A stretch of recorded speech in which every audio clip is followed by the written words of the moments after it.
atlet itu orang yang istimewa banget. Gak semua orang bisa melakukan gerakan seperti itu gitu ya. Jadi kalau yang karate, Mbak Esa ya, olahraga dan lain sebagainya itu orang istimewa loh ya, karena yang kejadian di tubuhnya itu khusus banget. Nah itu akan mempengaruhi bagaimana kita menentukan gizinya nanti.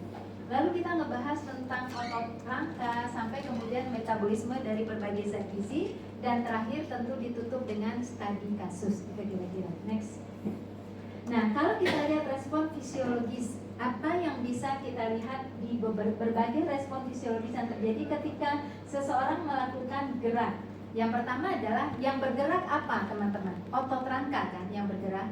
Jadi yang bergerak itu adalah otot rangka. Dimanapun dia berada, di tangan, di kaki, ya, yang digerakkan pertama kali adalah otot rangka. Tapi apa yang terjadi ketika otot rangka digerakkan? Maka dia akan bisa bergerak selanjutnya, itu butuh oksigen dan zat gizi, kan gitu ya. Nah kemudian kalau dia butuh oksigen, makanya dikatakan bahwa ada gerakan lalu akan terjadi suplai oksigen begitu. Nah kalau seandainya suplai oksigen, otot mana yang akan berperan untuk mensuplai itu tadi? Otot kardiovaskular. Jadi tadi yang pertama kali otot rangka yang bergerak, lalu butuh suplai oksigen yang tinggi ketika dia sudah digerakkan berkali-kali, maka akhirnya membutuhkan oksigen yang banyak, dan itu disuplai adalah oleh otot kardiovaskular. Jadi artinya bergerak ototnya, tapi yang bekerja ikutan adalah organ jantungnya bekerja, dan terus kuat berarti kan? Nah kemudian selain itu akan ada juga distribusi substrat zat gizi ke otot tadi.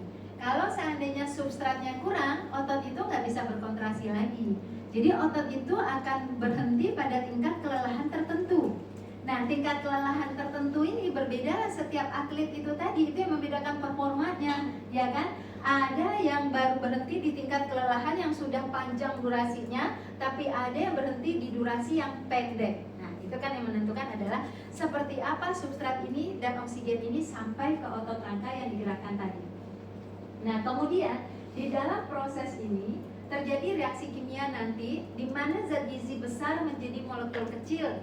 Molekul kecil disampaikan menjadi substrat ke otot tadi gitu. Nah bagaimana metabolisme ini bekerja pada tubuh orang yang bergerak, nah itu juga sangat berbeda. Ini akan kita bahas sehingga teman-teman nanti yakin ketika ditanya oleh atlet atau siapapun itu, misalnya saya harus makan apa lebih banyak, teman-teman bisa jawab karbonya, lalu karbo jenis mana, ditaruh di jam berapa, harus bisa jawab dengan berawal dari kemampuan mempelajari